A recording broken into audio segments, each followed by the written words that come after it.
Truckers X TV on air.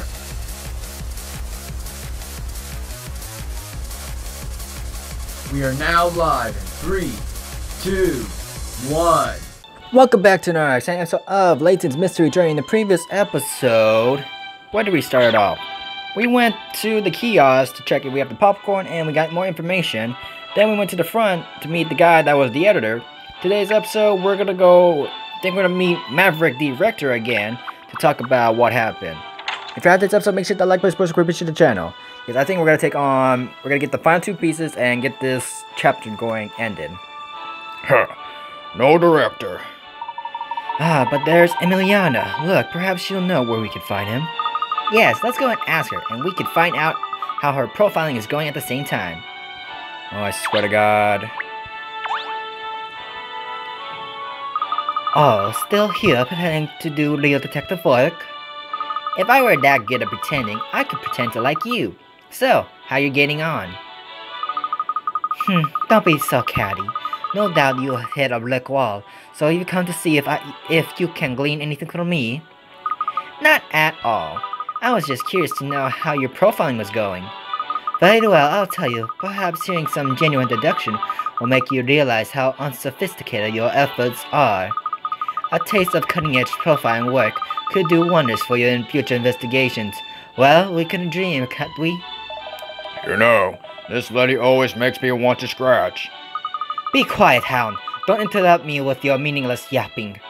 Yeah, bow wow, as in bow wow, you're annoying. So, having spoken to everyone involved, I built up a detailed profile of the case. The only person who was unhappy about the final kiss scene was the editor. In other words, he is the only one with a motive. He had complained to the director that the stolen scene was inappropriate for the film. However, Toro has an alibi. On the other hand, Seymour Flames, alone in the projection box, had the opportunity to commit the crime, but there is no clear motive. Flames is crazy about his machines, but has little or no interest in the films he shows using them. Therefore, he had no reason to commit the crime. The logical conclusion of all this is that the real culprit is someone else, someone we have yet to investigate. But who could that be? The only other person with access to the film reels who was not investigated thoroughly until now is Director Maverick the Rector. Rector? But why? Rector is a renowned perfectionist. His attention to detail is well known. How meticulous he is about such I don't know how to say that.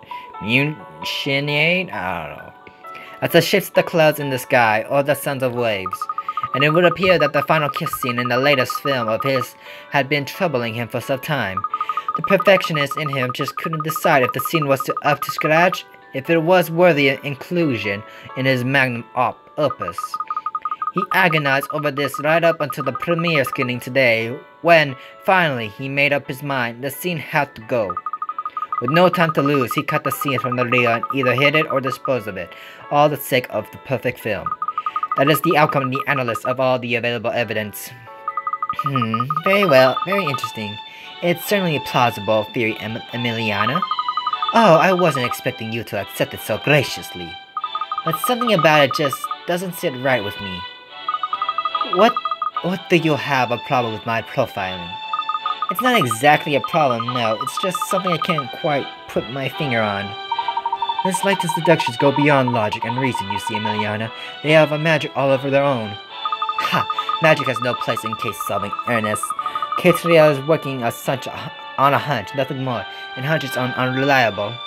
Well, anyway, I think we should have another chat with Mr. Rector. He was too upset before to give us any useful information. Well, that is certainly true, and the more information we can gather, the better. And the talk of the devil, that's him over there, isn't it? Oh yes, he's with Mr. Tor, it seems. It looks like something is going on between the two of them. I forgot their voices too many times. Eddie, there you are. Have you got a minute? Actually, there's something I need to talk to you about too. But not here. Can only go somewhere a little more private. How about the auditorium? It's probably empty now. We should have the place to ourselves. That's me fine. Did you see that, Miss Layton? They disappeared into the auditorium together. Yes, this is an interesting development. We must sneak in there as well. Oh dear, you keep playing your private eye games, Katrielle. Some of us have real work to do. This is the next piece right here. Perfectionist.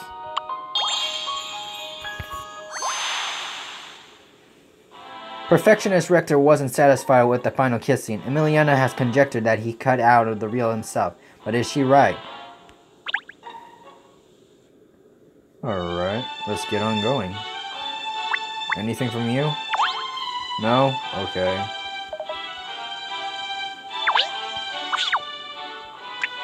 Let's go.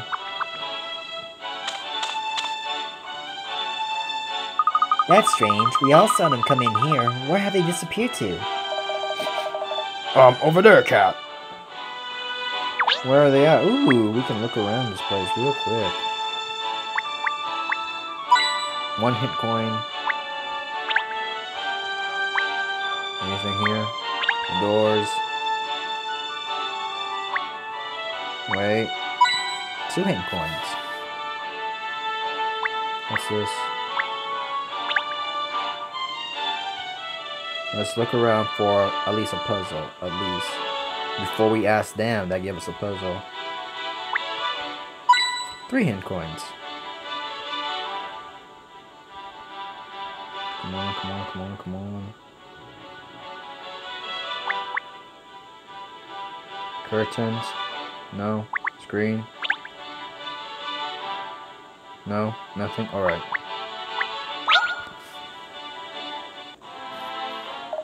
Alright then, Eddie. Why don't you just admit it? You're the one who cut the scene, aren't you? You never liked that. You have a problem with Flip for the best of the shooting. Yeah? You don't know that, but you refuse to cut it yourself, you stubborn old fool. Who's the director here, eh? Me, I am. If I say the scene stays in, it stays in. Or did I misunderstand the meaning of director somewhere? If you got the problem with that way I make decisions, then its partnership hours is over as of now. That's over, you say. Oh, Maverick, you've done it now. Please, let's all calm down and try to talk about this rationally. Oh, what are you sprinting from, Miss Layton? Never mind that now. Just take some deep breaths and calm yourself down. Breathe in and out some more, and a little bit more. That's it. Keep. Are you trying to kill me? Of course not. I'm a detective. I much prefer investigating murders to committing them. Anyway, it's clear that you two have some unresolved issues. Oh, you heard that, did you? We were just letting off steam about the film, that's all. It seemed like a little more than that. The end of your partnership together. This know-it-all thinks he's got God's gift to romance films these days, but his love scene have always been a total disaster.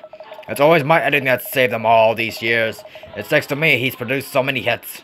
But does that mean anything to him now? Not a jot. Well, he might have chosen to forget, but mark my words, I haven't forgotten. Number 38. Kiss Kiss. The sun is setting at the beach. The perfect backdrop for a sweet kiss with a girl in the hood. Use 3 of the 6 symbols in the frame on the left to represent kiss. In the frame on the right side. Slide the symbols to move them and touch them to rotate. You cannot overlap them. So it has to say kiss, right? I don't know. They cannot overlap, right? Wait, we can only have 4? Or what? Use 3! What the heck? That says kiss?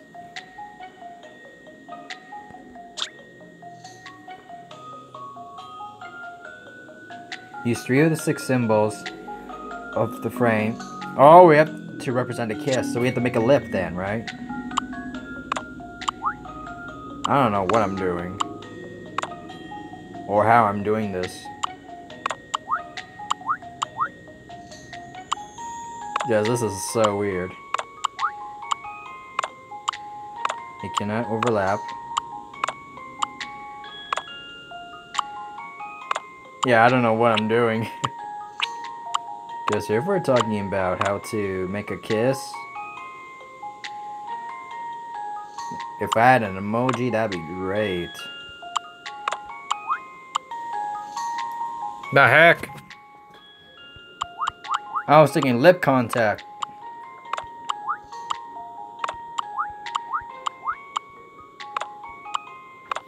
This the right way?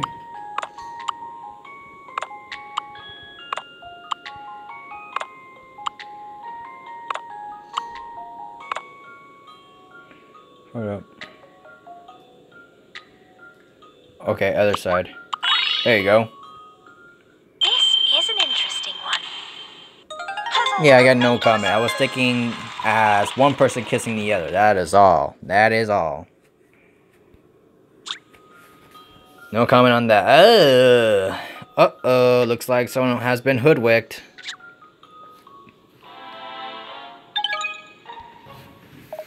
Well, I don't think you'll solve that one. That's had to be stuck for decades.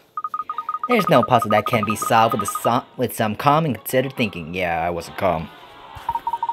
Mr. Toy, if you calm down a bit now, perhaps...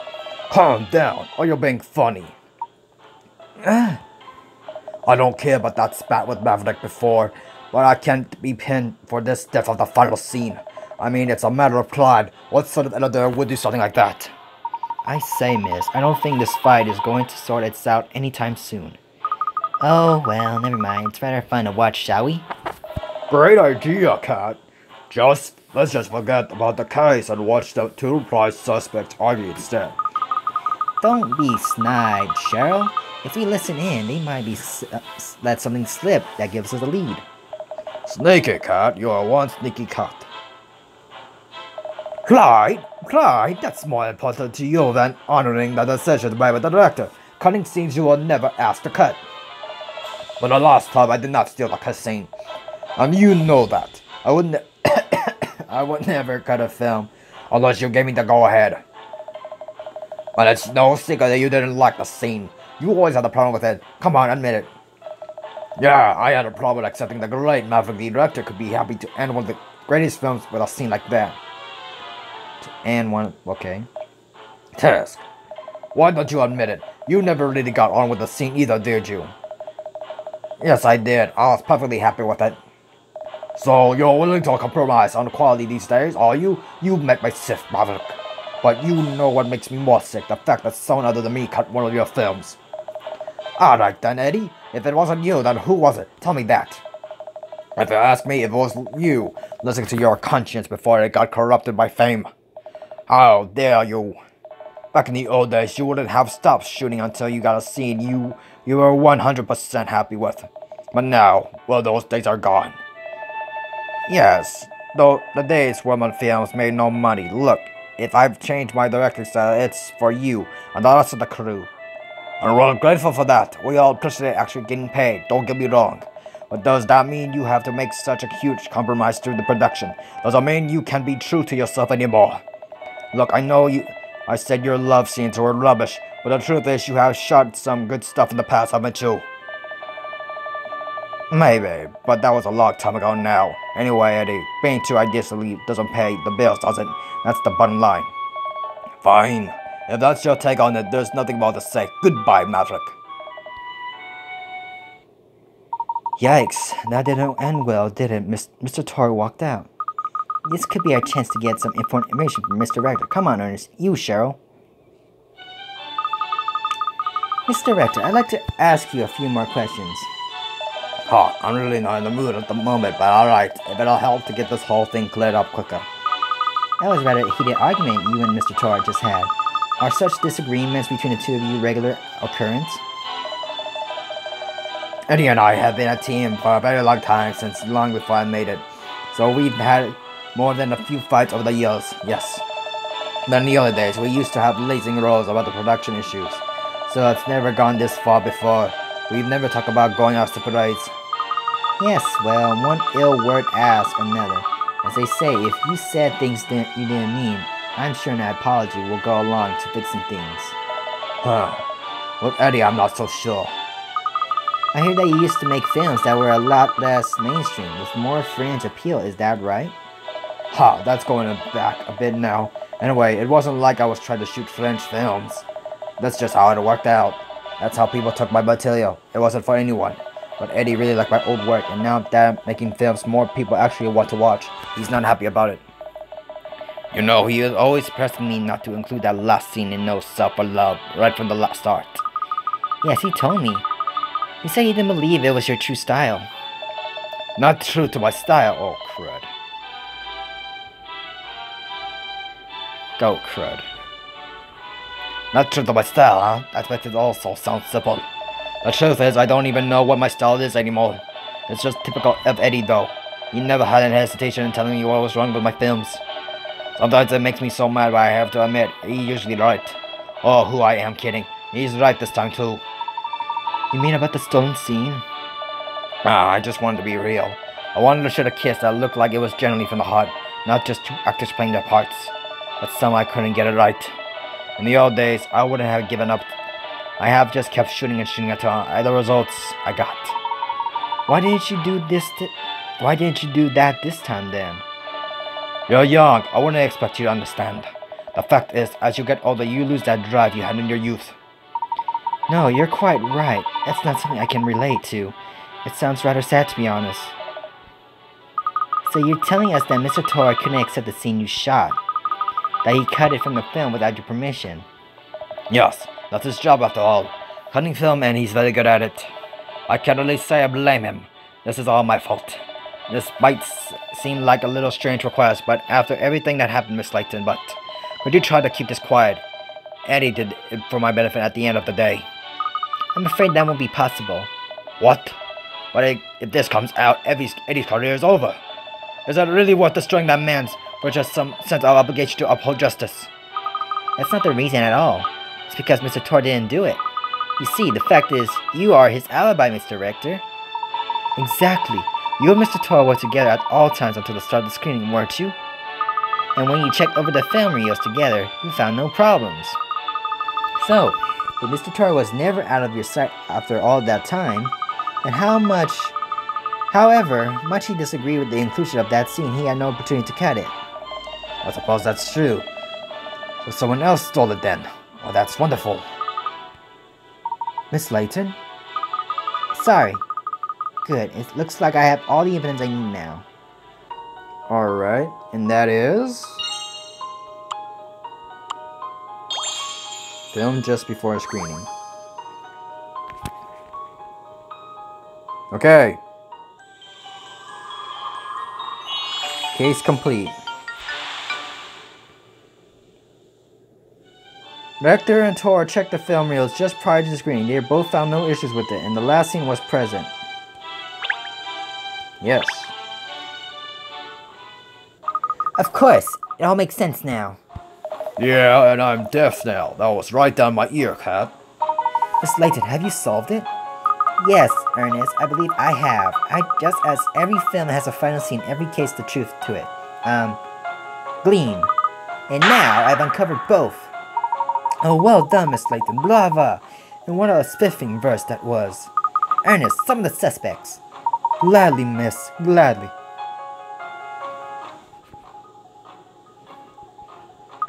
Thank you all for coming, everyone. Can't we just have everyone talk? I have finally ascertained the truth about the stolen kiss scene. Really? You have? Who did it? Come on, spill the beans. I want to know who did this to me, and why. The bird? And now that's what I want to know. Oh, when I do that, deep voice is hurting my throat. And was it cut out of the reel? Tell us, Miss Detective. Put us all out of misery. Yeah, it really does. Momento, Katrielle. Why have you asked so many people here? It's clearly obvious that most of them couldn't possibly have been involved. Oh, it's much more fun this way. The more people, the more tension. I agree with Miss Layton. She's a born performer, that woman. Oh, this is so exciting. I couldn't miss a show like this. I mean, as mayor, I have vested interest in the truth. As the head of the Southern Dragons, I feel obliged to see the case through to its conclusion.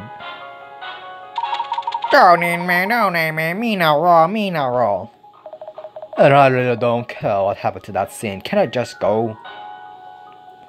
Come on along, Miss Layton. We're all dying to hear the truth about this case and who the culprit is.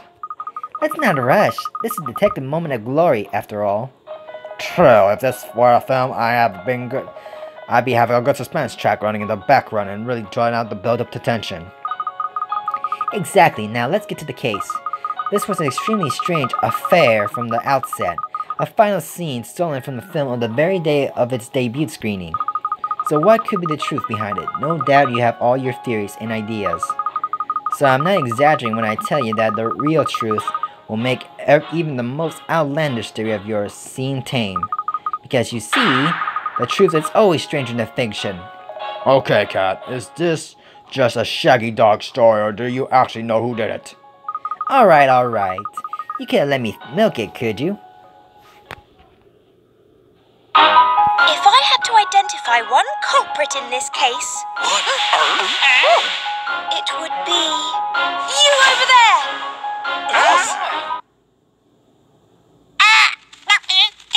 Didn't do it. I knew it. Major minor. And I said Mina.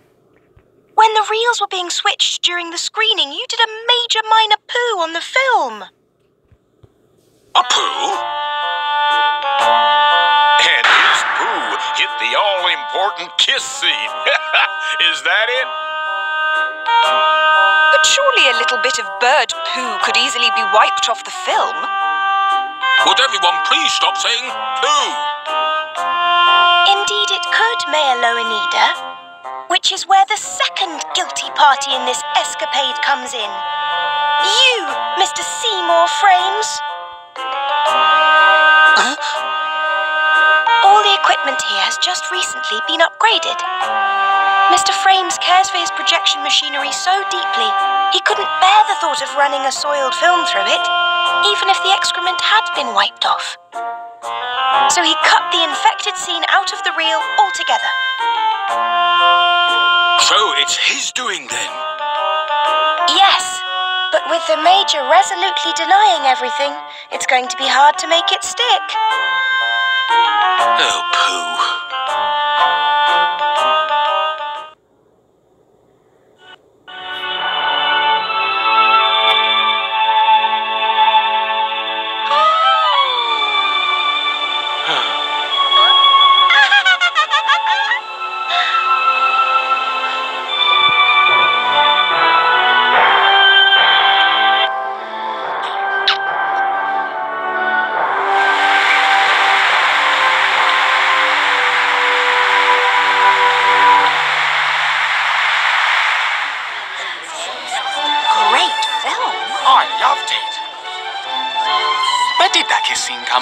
Apparently, Mr. Rector. He cut in an old scene of his own to replace the missing one. It's a clip of himself kissing his lover, shot a long time ago when he was still just starting out as a cameraman. Foxy. Secretly, it was supposed to be a film about his own love affair. So, the clothes and everything match the style of the other scenes perfectly. That's how he integrated it so seamlessly. You've got to hand it to the old dog. It's a very moving scene. Yes, because it's full of genuine emotion. They weren't acting. It was true love. If only someone would give me a kiss like that. Just imagine. What?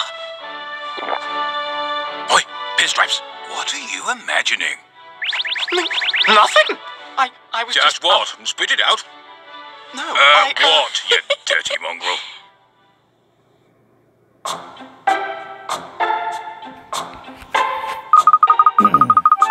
Okay, lower down. A Naval Advance, No Self for Love was a hit at the box office with the passionate final kissing, which is basically not much of an edited clip. And now Maverick Director is currently working on a new, albeit not too mainstream blockbuster. And that's to do with space.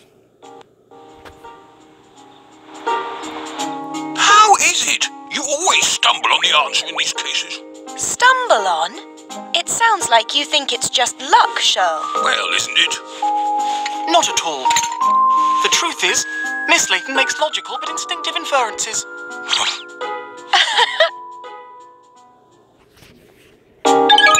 And with that, we'll end today's episode right here, ladies and gentlemen. Like, comment, subscribe. Jiraco's XTV. and I'm signing out.